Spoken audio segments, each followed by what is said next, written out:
नमस्कार, स्वागत है आपका सबसे बड़ा सवाल में और मैं हूं आपके साथ वक्ता। पार्थ चटर्जी के खिलाफ मीडिया में कुछ भी बोलना या बयानबाजी करना, इस मामले में ममता बनर्जी पहले ही अपने मंत्रियों को बता चुकी थी कि पार्थ चटर्जी से संबंधित किसी भी बात की कोई बात ना की जाए। लेकिन ये ममता बनर्जी की प्रवक्ता कुणाल घोष को समझ नहीं आया और एक्शन लेते हुए उन्हें 14 दिनों के पार्टी से सेंसर कर दिया गया। लेकिन ममता बनर्जी का इस बार का दिल्ली दौरा बड़ी शांतिपूर्ण निपट गया। ममता बनर्जी 3 बार मोदी से मिली। विपक्ष और मीडिया से तो ममता बनर्जी ने ऐसे मुंह मोड़ लिया जैसे जानती ही नहीं है। बड़ा सवाल कि क्या था इसके पीछे का कारण। इसी पर बातचीत के लिए हमारे साथ मौजूद हैं कैपिटल टीवी के editor in chief doctor Manish Kumar ji. Doctor साहब, आपका बहुत बहुत स्वागत है। धन्यवाद। डॉक्टर साहब, पार्थ चटर्जी जब से अंदर गए हैं, ममता बनर्जी फास्ट एक्शन लेती हुई दिख रही है, इसका क्या कारण है? देखिए, जो एक्शन है वो अपने आप में बड़ा ही सेल्फ कंट्राडिक्टरी है। ये होता है जब कोई ड्राइवर हाईवे पे चलाने का आदी हो जी। उसे गांव के कीचड़ भरे कच्चे सड़कों के ऊपर अगर उनको गाड़ी चलाना हो जी। तो उनको समझ में नहीं आता है कि कहाँ ब्रेक लेना है, कहाँ एक्सीलेटर दबाना है, कहाँ गियर बदलना है। और होता क्या है कि हड़बड़ाहट में जी। गाड़ी पलट जाती है। Mamata Banerjee was having a free run in Bengal. अब सड़क जो है वो कीचड़ पत्थर नीचे ही नहीं ऊपर से भी गिर रहे हैं। बचना बड़ा मुश्किल है जी। बड़ी दिक्कत है। और इसलिए सेल्फ कंट्राडिक्टरी डिसीजंस लगातार एक के बाद एक लिए जा रहे हैं। ममता पहले डर गई जब उसने पार्थ चटर्जी ने मीडिया वालों को बता दिया कि मेरे खिलाफ साजिश हो रहा है। जी। हैं? जब पहली बार वो आए बाहर, जब उनको पता चला कि भाई उनको पार्टी से निकाल दिया गया, मंत्री पद से हटा दिया गया, मीडिया वालों ने लगाया तो पार्थ चटर्जी बोलेंगे साजिश सोचे, साजिश सोचे, साजिश हो रहा है मेरे खिलाफ। वाह! ममता बनर्जी फैसला ले चुकी थी, पार्टी से बाहर करो, ये करो, वो करो। उनके आसपास के लोगों को भी बाहर करना चालू कर दिया। जी। और कुणाल घोष साहब एक से एक नगीने हैं इनके जी। पार्टी में। ये खुद एक स्कैम में फंसा हुआ व्यक्ति है कुणाल घोष। और जैसे पार्थ चटर्जी के यहाँ नोटों का बंडल मिला, वो कहने लगा भाई इसको पार्टी से बाहर निकालो तुरंत। जी। आधे टीएमसी वाले लीडर तो ये सोच रहे होंगे कि हमारे पास वो क्यों नहीं आया, पार्थ चटर्जी अकेले खा रहे थे, जी। हमारे पास हमारे हिस्से कुछ नहीं। तो कुणाल घोष के कहने पे, और कुणाल घोष ने ये बात कही भी होगी तो अभिषेक बनर्जी के कहने पे कही होगी जी। कि निकाल बाहर करो, यही समय है। ये जो ममता बनर्जी के पुराने पुराने लोग हैं सबको रास्ता दिखाओ यहां से। तो उस समय तो उनकी बात मान ली गई। जी। अब उसके बाद अचानक से इनको सेंसर कर दिया गया। मतलब ममता बनर्जी है सडनली रियलाइज कि भाई गड़बड़ हो रहा है। जी। क्यों ऐसा हुआ? क्या ममता बनर्जी को यह समझ में आ गया कि अर्पिता जो सीधे सीधे जिसके ऊपर कंट्रोल पार्थ चटर्जी का है, जी। वो सरकारी गवाह बनने वाली है, वो सब कुछ खोल देने वाली है राज। जी। क्योंकि आप देखिए क्या क्या क्या क्या निकल रहा है। 31 LIC पॉलिसी, नॉमिनी है, परिवार का आदमी बनता है नॉमिनी। शेल कंपनियां निकल रही है, कंपनी निकल रहा है, जायदाद निकल रहे हैं, क्या नहीं, दोनों एक साथ। और कोर्ट में पार्थ चटर्जी का वकील कहता है कि भाई वो तो जानते भी नहीं कौन है। जी। मैं जानता ही नहीं कौन है ये अर्पिता। हम तो सिर्फ एक बार देखे उसको दुर्गा पूजा में डांडिया खेलने के लिए गए होंगे, वही नजर पड़ी होगी। अजीब कहानी है। तो ये जो कानूनी दांव पेच चल रहा है, इसके मायने होते हैं। जी।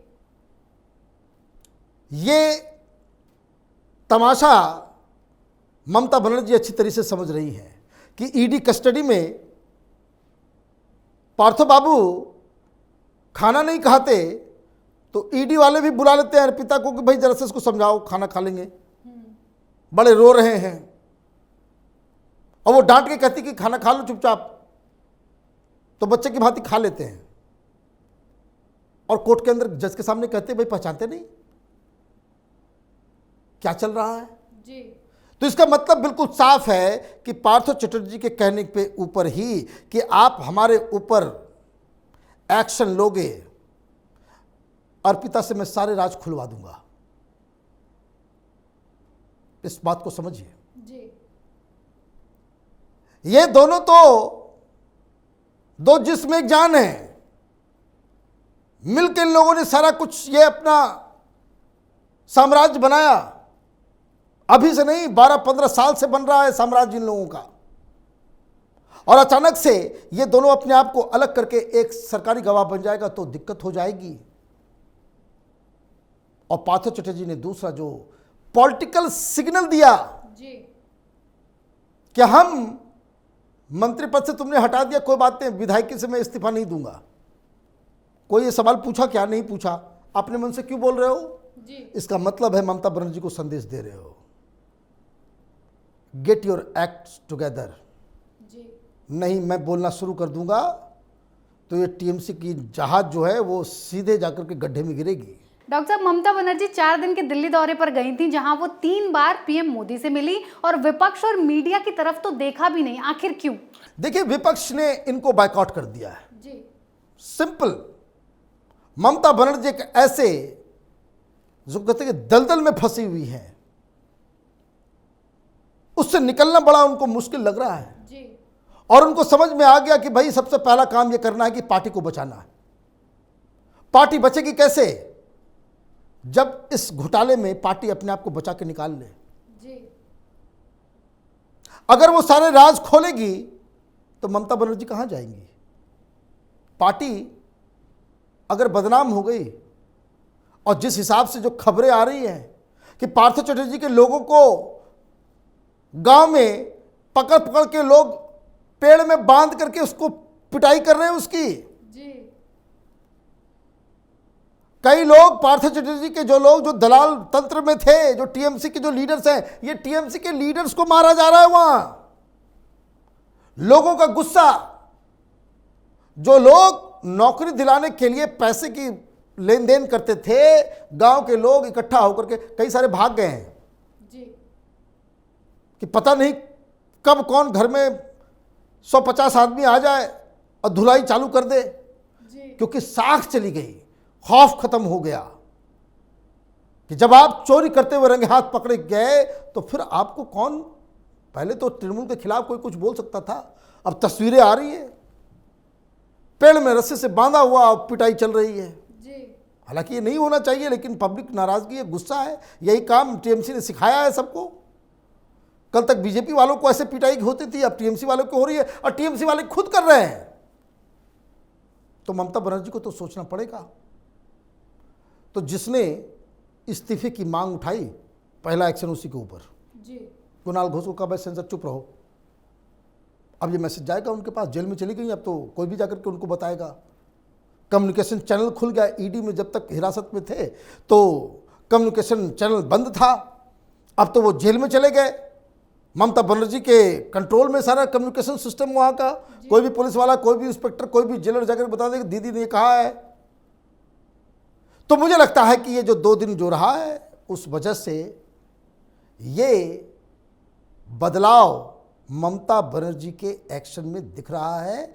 अब तक तो वो कह रही थी कि हम जानते नहीं, पहचानते नहीं, ये सब चीज़ टीएमसी इसको बर्दाश्त नहीं करेगी, ये नहीं करेगी, वो नहीं करेगी। और दिल्ली में जब दौरा हुआ, जहां इन्होंने जो दिल्ली में जो चर्चा है, जो कांग्रेस पार्टी आरोप लगा रही है कि she wanted to have a deal with the BJP, जिसे बीजेपी ने नहीं माना कि भाई अभी और लोगों को नापेंगे,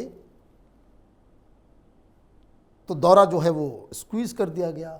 जी। 2 दिन पहले ही वापस चली गई, 4 दिन का दौरा होना था, अभी और रुकना था। उनको लगा था 2 दिन बीजेपी वालों से मिलेंगे, प्रधानमंत्री से मिलेंगे, गृह मंत्री से मिलेंगे, कुछ बातचीत होगी, और उसके बाद 2 दिन जो है वो विपक्षी पार्टियों के साथ भी हॉबनॉबिंग करेंगी। लेकिन सारे विपक्षी पार्टियों ने कहा कि हमको नहीं मिलना है। जी।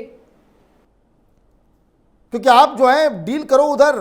कांग्रेस पार्टी ने तो बाकायदा स्टेटमेंट जारी कर दिया कि ममता बनर्जी डर गई, ममता बनर्जी से कुछ नहीं हो पाएगा, ममता बनर्जी प्रधानमंत्री से जाकर के डील करने की छोड़ दो अब। तो ये सारी चीज़ें हो रही है। कहने का मतलब ये है कि ममता बनर्जी बहुत बड़ी सिचुएशन में फंसी हुई है। एक तरफ पार्टी की इज्जत बचानी है, दूसरी तरफ इन्वेस्टिगेशन है। अब पता चल रहा है एक दो और केसेस जो है अभी एक दो दिन के बाद खुलने वाले हैं। ये कहाँ क्या कैसे होगा, ममता बनर्जी की यही सबसे बड़ी चिंता है। और पार्थ चटर्जी अपनी सहेली के साथ, अर्पिता के साथ ये जो जेल में बंद हैं, वो भी अपने आप को बचाने के लिए, अपने साम्राज्य को बचाने के लिए, अपनी साख को बचाने के लिए, अपनी इज्जत को बचाने के लिए क्या शर्त रखने वाले हैं, ये ममता बनर्जी के लिए दूसरी चुनौती है। और अगर समय बदल गया है, वही ना, समय का पहिया हमेशा एक जैसा नहीं चलता जी। और अगर समय बदल गया है तो यकीन मानिए टीएमसी के लिए जो राजनीतिक उठान था इनका, वो अब ढलान की ओर अग्रसर हो गया। जी डॉक्टर साहब, बहुत बहुत धन्यवाद इतनी जानकारी। धन्यवाद। ममता बनर्जी और पीएम नरेंद्र मोदी के बीच 36 का आंकड़ा जग जाहिर है, लेकिन इस बार ममता बनर्जी के दिल्ली दौरे की कुछ अलग ही तस्वीर देखने को मिली। 4 दिनों में 3 बार पीएम मोदी से मुलाकात, विपक्षी पार्टियों और मीडिया से पूरी तरह से दूरी थी। यहां तक कि ममता बनर्जी पीले गुलाब का गुलदस्ता लेकर पीएम मोदी से मिलने गई थी, क्योंकि कहते हैं कि पीला गुलाब दोस्ती का प्रतीक होता है। तो ममता बनर्जी पीएम मोदी की तरफ दोस्ती का हाथ बढ़ा रही हैं। क्या इस दोस्ती की वजह ईडी तो नहीं, क्योंकि ईडी ने सोनिया गांधी को जकड़ रखा है, लेकिन ममता बनर्जी ने एक बार भी इस मामले में अपना मुंह नहीं खोला। तो जाहिर सी बात है कि ममता बनर्जी पीएम मोदी से अपनी दोस्ती जान बचाने के लिए कर रही हैं। इस खबर में फिलहाल इतना ही। बने रहिए कैपिटल टीवी के साथ। नमस्कार।